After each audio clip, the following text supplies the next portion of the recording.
Well, Joseph, it's been described as the biggest boxing event in New Zealand history. So how are you feeling heading into what is going to be a huge event? Yeah, I feel like this is the biggest one just because of the rankings. You know, we're both ranked in the top 10 in the world, and we're both here from South Auckland. You know, and so it's for us, it's great to have two New Zealanders with Polynesian background come together to fight, to put on a big fight here in New Zealand. And I think we're the only country at the moment that can have a crowd in the world. So it's going to be exciting. Fingers crossed it goes ahead. And we have a great undercard. But I feel like I'm in a great position where inspiring the younger and also being able to put on this big event that's going to be shown in a lot of countries.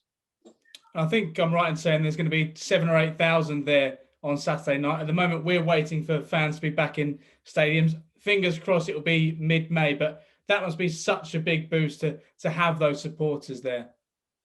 It's a massive boost. It's a massive boost to have family and friends and supporters to come watch us. I think there's between 7 and 10,000 people. So it's going to be a good crowd, I guess, and we have to count our blessings that we're able to do this.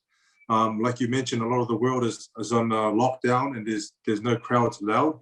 So we're pretty fortunate and we're looking forward to, I don't know how it's like fighting without a crowd because I haven't experienced it yet. But I know that every fighter will do whatever they take to work hard for their families. And you're back at the Spark Arena as well, the venue in which you lifted the world title by beating Andy Ruiz Jr. So that's just an extra motivator, some extra good feeling heading into this one. Oh, extra motivator, a good feeling going back to the stadium where I won the world title.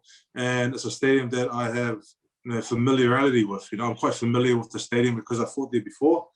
And I guess this will be a new experience for Junior Fa. But I'm excited to be fighting him, a person who wants to come out and win and wants to improve his career and look after his family. And I feel like we're both going to give it everything. Before the fight was postponed, we're both not 100%. Now that we're 100%, there's no excuses. And whoever wins this fight is the best in New Zealand. How would you describe the rivalry between the pair of you? Because you fought 4 times at amateur level and you both won twice. Yeah, I don't feel like there's a lot of rivalry between us. I feel like it's quite he's from a good family, I'm from a good family, quite humble. We don't really smack talk, but I know that when I get in the ring, it's a different story. When a battle goes, I want to smash him, I want to take him down. He wants to do the same thing to me, and I know he's sort of looking back at the amateur days, saying that gives him a lot of confidence, but that was years and years and years ago.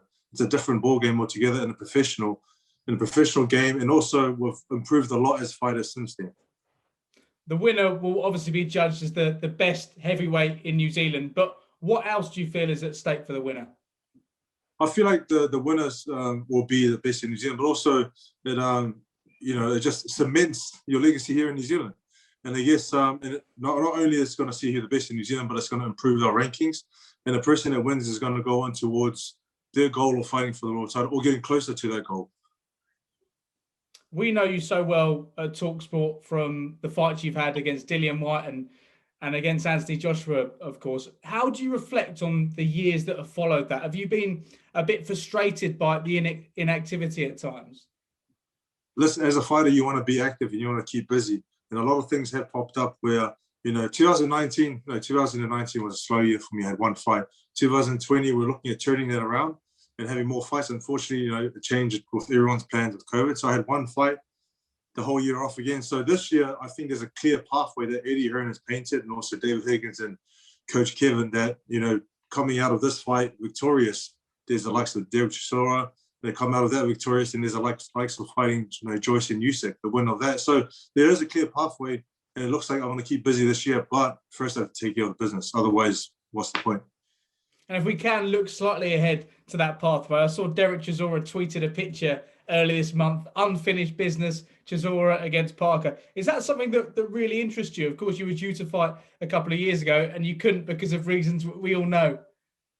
Yeah, I mean, the reasons were health issues, and I guess it's important to take care of your health first.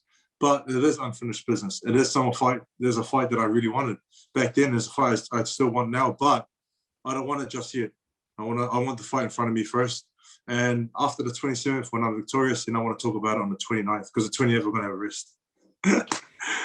If I can ask you about the current heavyweight scene, because in the UK at the moment, all the talk is about Fury against Joshua, and we're just waiting for an announcement to finally come. What's your relationship like with AJ? Because you fought him 3 years ago. Have you stayed in touch? Because I know you've got some really great connections inside boxing, but I just wonder if the pair of you have remained close since. I don't say we're close. I mean, there's a lot of respect between us too. When you share the ring with someone, there's always going to be respect. And we've communicated here and there for Instagram, just how's it going, how's camp, and all as well. But I have a closer relationship with Tyson Fury. He's always shown me love from the beginning when I came on the scene, and he's always shown me a lot of respect up until now. So him and I talk a lot more than what I do with AJ.